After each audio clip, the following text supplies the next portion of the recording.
Hey everybody, Greg Marchand here. Let's talk briefly about navigating supplier relationships. We are in a relationship business. Automotive service is all about relationships.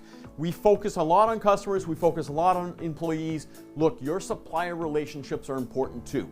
The one thing you've got to remember is that they are a business too, and they are functioning within a certain set of rules that whoever your rep is has to abide by. Now, the trick is figuring out what leeway they have within those rules.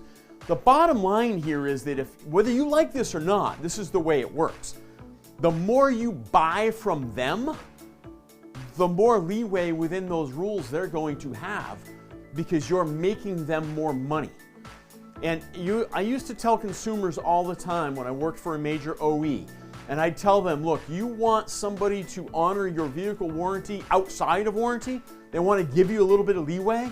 The best thing you can do is every single service at that dealership where you bought your automobile or one like it. Because as a factory rep, I come walking in and they tell me, hey, this customer wants X outside of the warranty. The first thing I do is I pull service history. And if I see if you're a really good customer, then I'm going to bend the rules for you.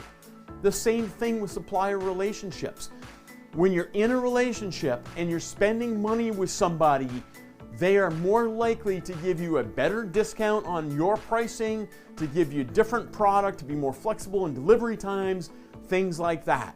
If you come to me and you say, you try to beat me down on something, and you say, I want a better deal on this, and I look and see what your lifetime spend with me is, and it's not much, what am I going to do for you?